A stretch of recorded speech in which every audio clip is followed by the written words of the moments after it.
Hi, everybody. I am Lauren Yost. I am the lead instructor for microbiology here at OSU OKC.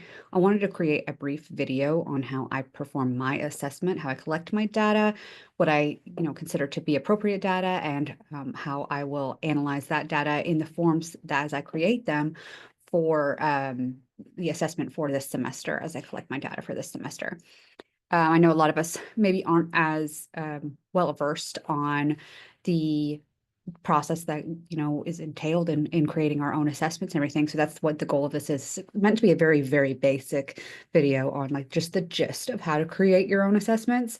And if you were to need more guidance or more help or more detail on this, I'm happy to help you with it if you needed it where I can. However, I would advise that you reach out to Joyce Crawford, who is going to be the chair of our assessment committee, as well as the person that would be in charge of all that stuff overall, or with Professor Mullen, who's the co-chair of that committee, the internal assessment committee.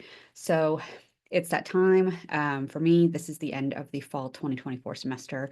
So I am collecting my data for my courses as they've closed, and now have time at the end of my finals to finally look at that data and compile it and put it into my my spreadsheets and everything like that, and then transfer it into my forms. And so that's what all this is, to show you how I'm compiling that data and what I'm choosing to use as data, and then how I'm going to analyze that data and create a thoughtful response on my forms as we go through all of that. So I'm going to go ahead and share my screen now. All right, so the screen that you're looking at here, this is the assessment plan for the science department. And you've probably seen one of these before. So walking through ours, we have all this filled out and available for us, and includes all the current professors at the time of the development of this form, and then our responsibilities with regards to our learning objectives. Now, we don't necessarily have set programs as part of the science department. We're just a department. So we don't have PLOs so much as it's like department learning objectives. Our disciplines programs aren't really part of the science department, but we feed into most of the other programs in some way. So that's really a little bit different for the science department compared to other places. Having said that, the rules for filling out the form are pretty much the same. So moving on, these are our student learning outcomes for science. And these outcomes are outlined per semester and per year. So this is the 2023 and 2024 plan, the 2-year plan. And so we're at the fall 2024 semester here. And so I've gone through and highlighted all of the fall 2024s, and in yellow, I put the ones that I'm responsible for this semester. So I'm responsible for science student learning outcome number 1. Students will discuss major contributions of scientists that impact modern society. And then I'm responsible for number 5. Students will practice appropriate safe laboratory techniques. And then we have the campus-wide ones.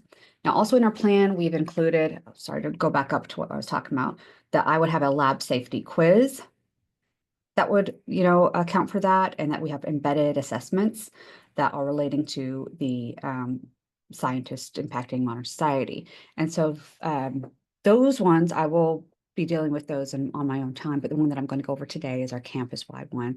I figured I'd pick that one since it would apply to more people and might directly relate to more people looking at this. It's general, but the way that you're going to be filling out the assessment is roughly the same, whether you're looking at it as campus-wide or if you're looking at it as program, discipline, department, whatever.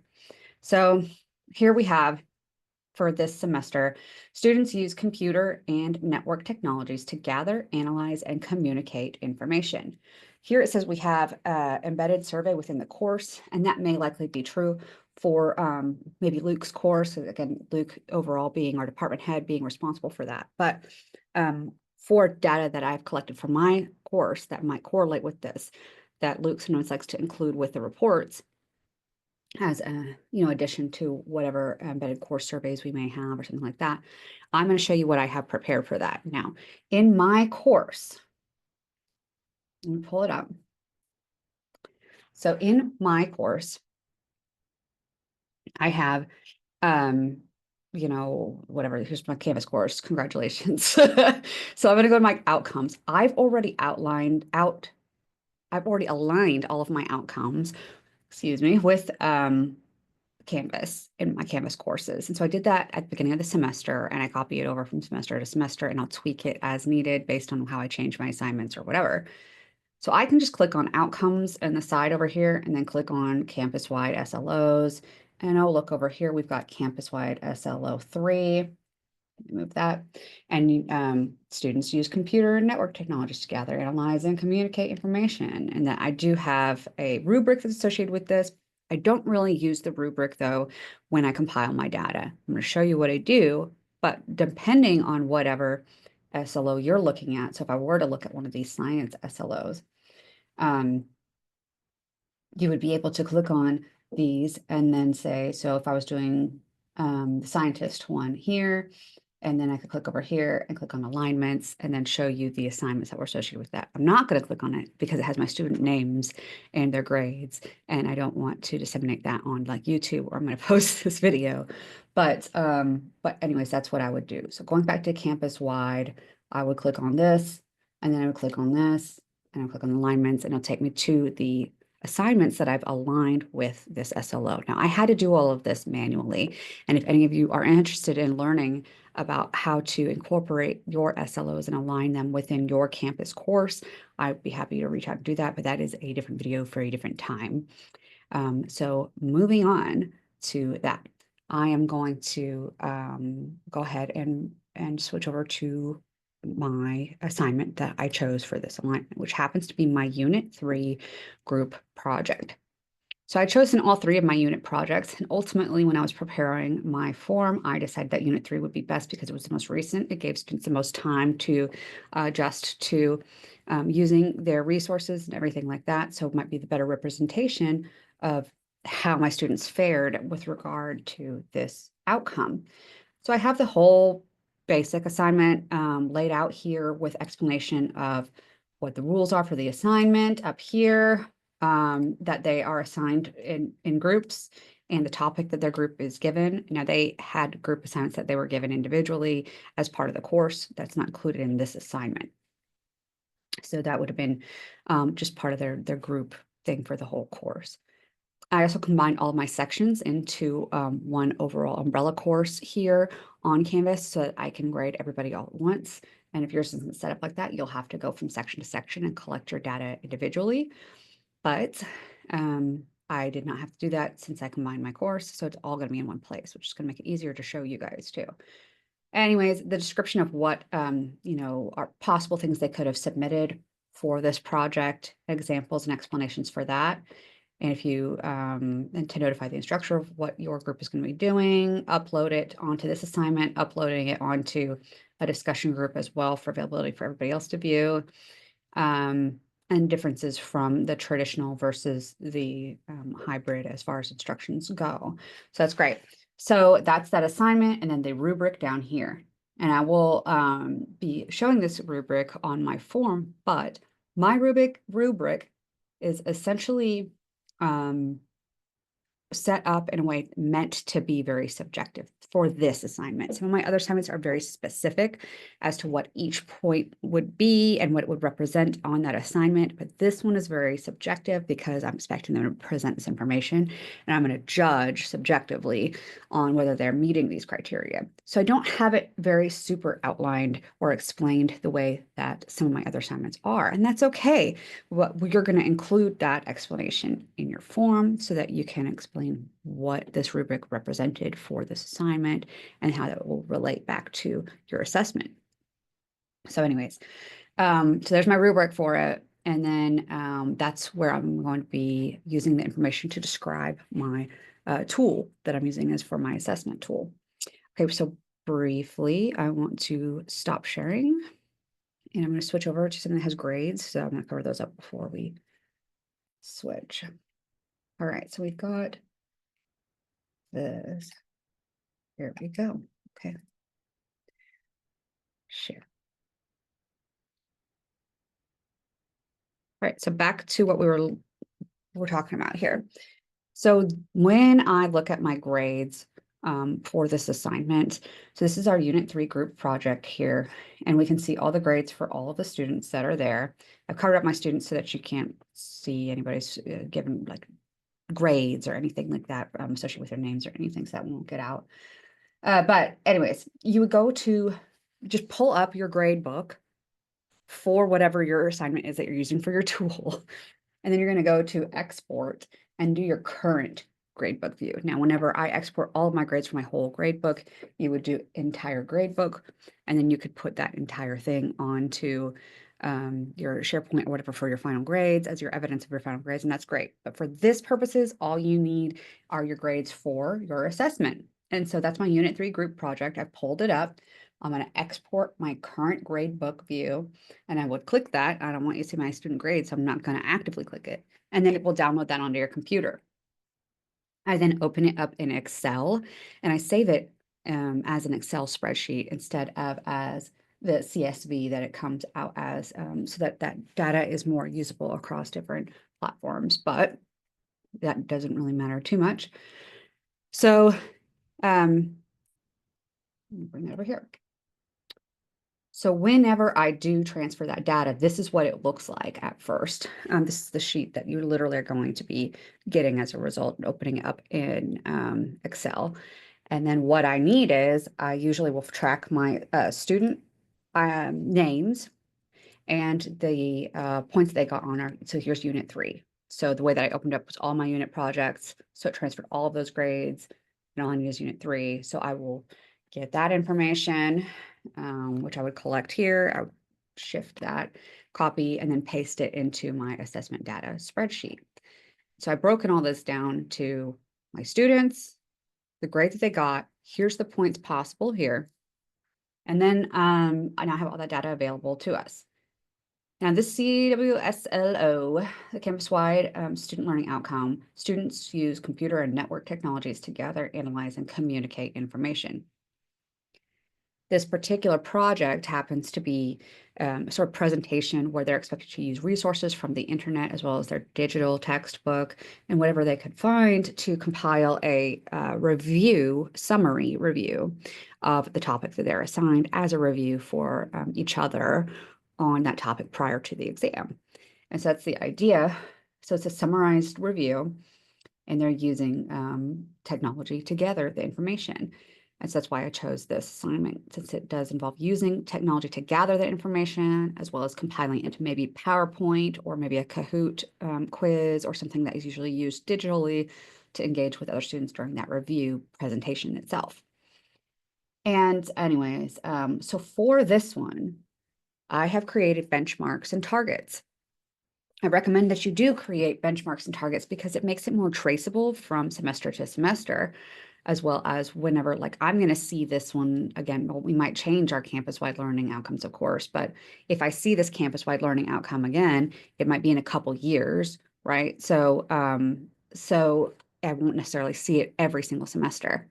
Does that mean you don't have to meet those requirements on the semesters you're not tracking? You're supposed to meet those requirements every single semester. It's just we're only assessing them on a 2-year plan period. So I recommend collecting your data for every semester, for every SLO that you could possibly be responsible for, in the off chance that somebody did want to see that data, just so that it's available. And that's why I copy it over from every semester to every semester and have that data available. I do the same thing for my course learning, outcomes. For my course learning outcomes, which are not required to be tracked by HLC, I still do those for my course to help me stay on track and make sure I'm covering the topics that I'm supposed to. I do that on my own time. But all of this is meant to help you make sure that you're staying on track with teaching your students these topics and analyzing that information to assure that's actually getting done in the fashion that you say that you're getting it done, and proving that to Higher Learning Commission that we are in fact doing that as a university. So that's what all this is. And that's why it's so important that we actually go through and take the time to put all of our data in thoughtfully and create these forms thoughtfully and track them for every time that you're doing that. So yeah, so the tracking, this is the minimum amount of tracking that is required by HLC, is that 2-year plan period. But we do want to, you should be keeping up with that information every time you teach, right? So you should be offering that the same for every semester that you're teaching, for every course that you teach. And that information should track across those if we were to go back and look at it. So just because we're not assessing it for that semester doesn't mean that you're not meant to cover it. All right, so anyway, moving on. So we've got our data here, we've got our students, we've got our grades here, and I have created a benchmark and a target. So benchmark essentially represents the grade that your students would get on that assignment that they're using for the assessment tool. So in this case, I want to think of a benchmark, and this is something that we would see as maybe being at the faculty's discretion. Like you would design this for what works for this assessment tool for your course for you.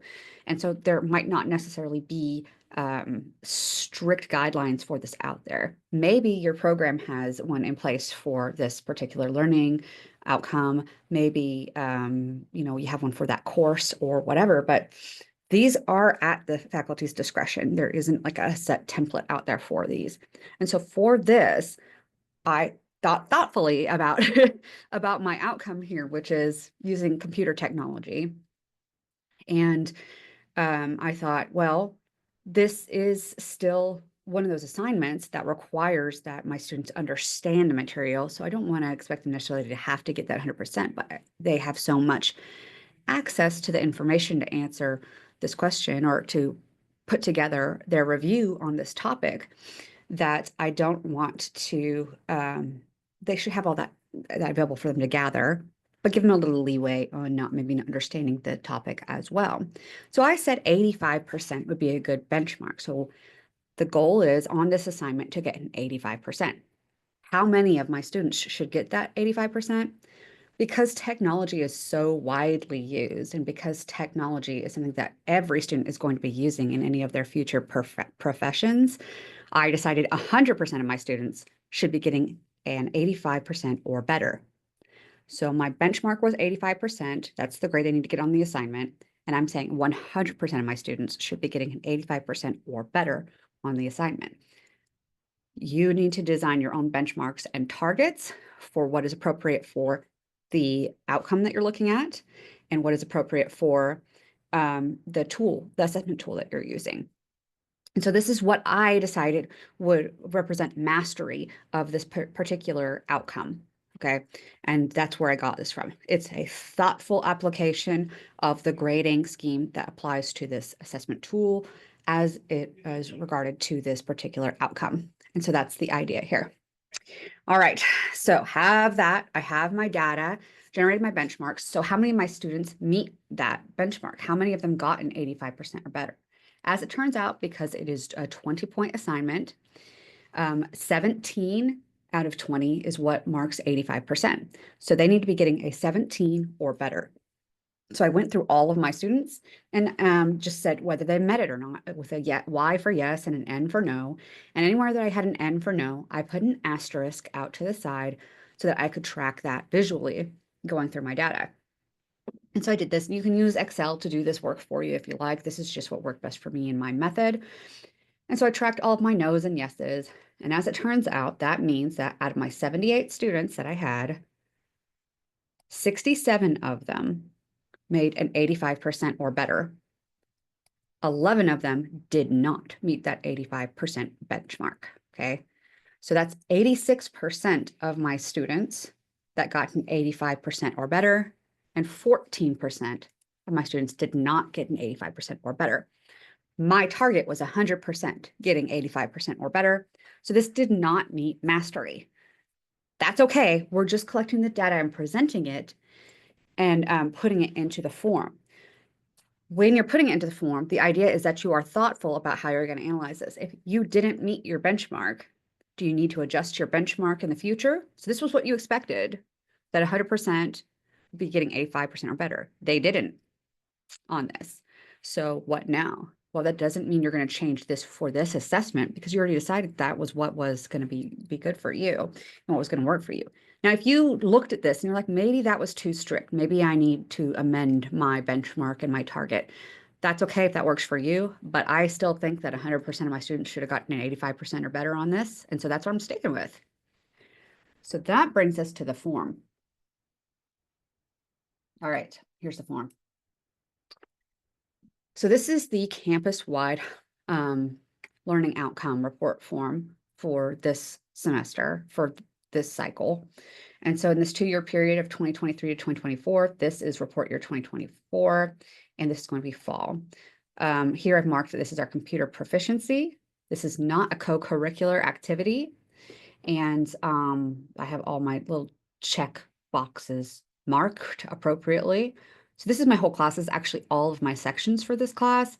And so I want to have all that information available there. All right. Let's see. All right, perfect. So we're going to go through this and look at the data that I put in. Now, this was a presentation or project. It's equivalent to the presentation, the way that it was presented in the class for the grade. So I marked presentation. This is a direct method. There is a direct grade that's applied to this. It is subjective, but there is an actual grade value that is given to this. I'm not getting their opinions. I'm actually grading them on their performance.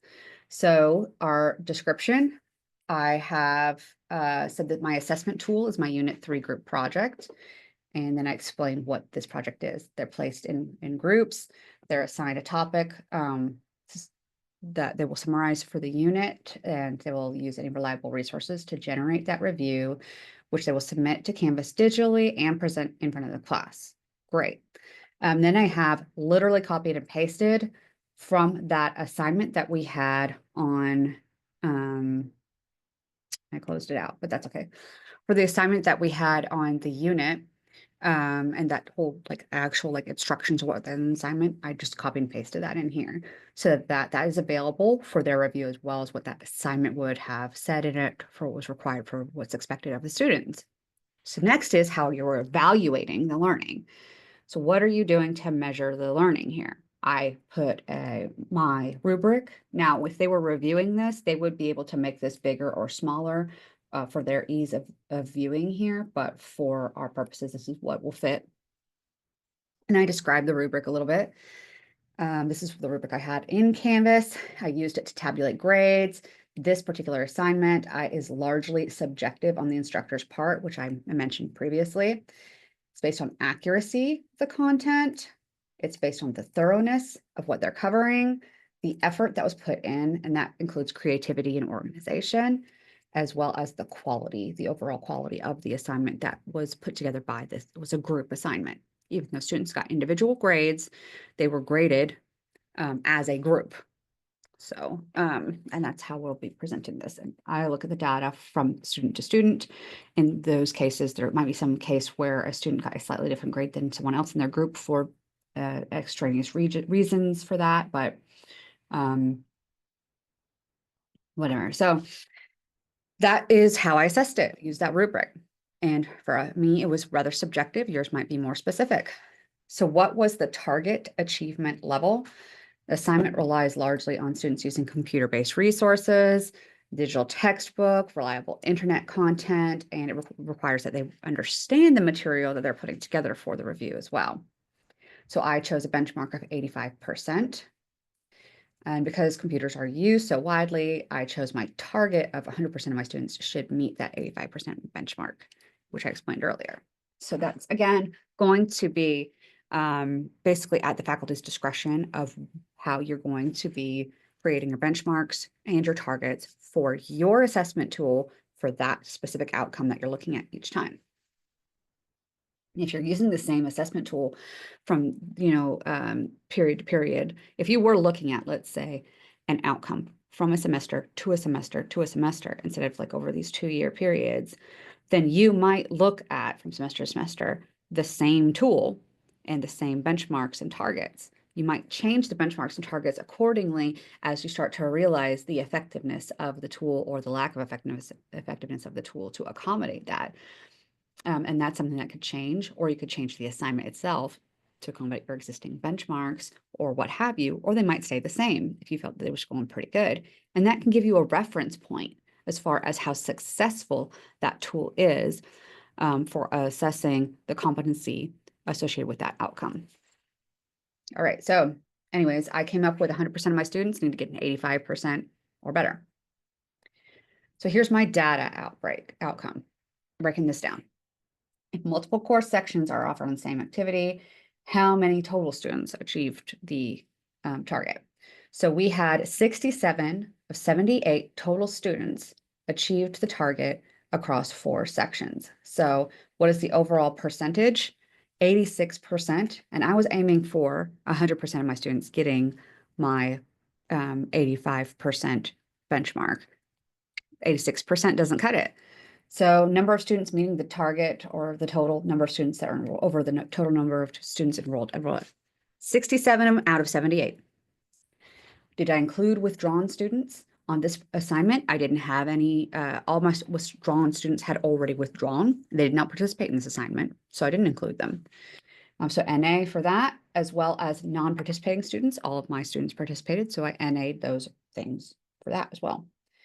Were both on-campus and online courses evaluated? If so, provide a breakdown. I don't offer fully online courses. I do offer hybrid though.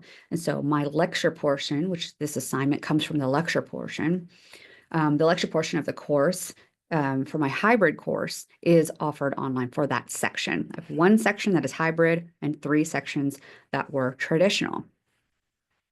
So for my traditional sections, 56 out of the 56 students in my traditional sections did get the 85% or better. And for my hybrid section, we have 22 students in that 1 section. 11 of them did meet the 85% threshold, and 11 of them did not. So it's starting to look an awful lot like my hybrid section is the one that's not meeting the expectation for that, that outcome of what I've made for my benchmark and my target. So interesting. So there's the data. That's all that this is asking for, is the data. And I have broken it down by students for my hybrid because I believed that showing the data directly for specifically the hybrid students might apply to understanding this data. And I blacked out the names for their protection. All right, so reflect on the data. What does this reveal? This data indicates that students overall are not meeting the target for the mastery of this learning objective. We wanted to get our learning outcome to be a target of 100% of students getting 85% or better, and we didn't get that. However, the deficit is most clearly apparent within our hybrid section.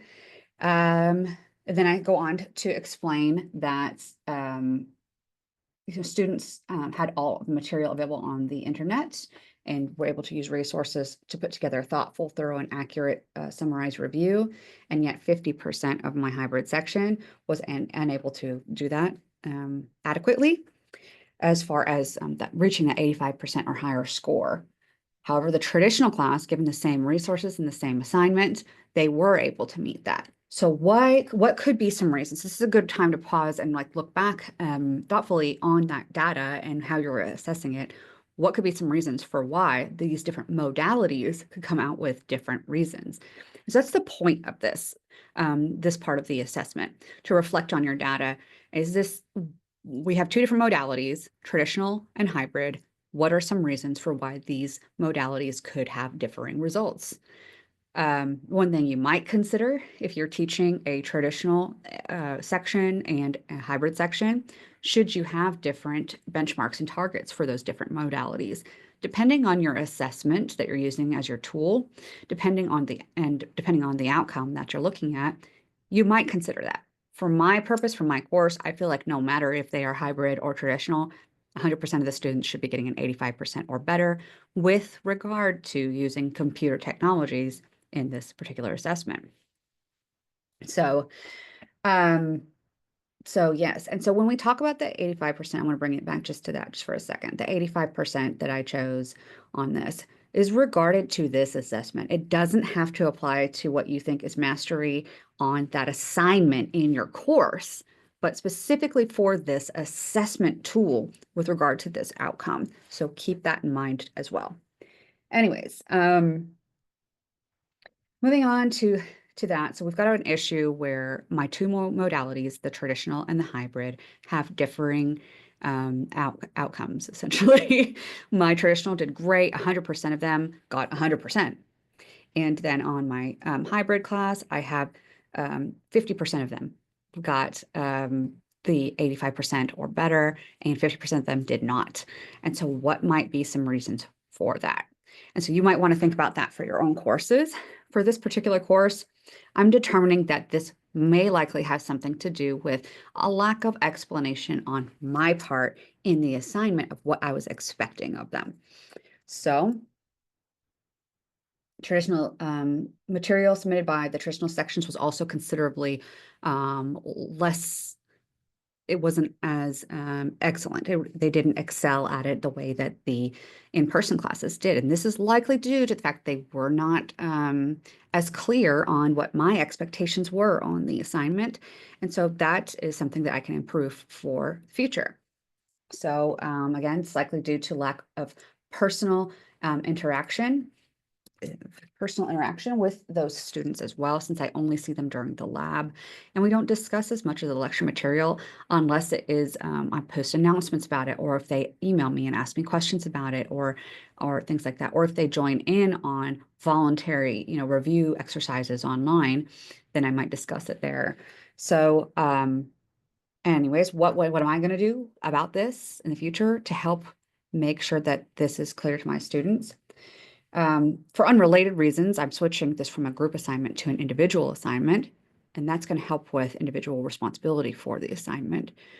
However, for this part of the outcome and how the assessment relates to this outcome, I am going to take care to provide detailed examples in the future. I'm going to clearly outline expectations in all of my assignments, not just this one, because if it's a problem here, it could be a problem in any of my assignments.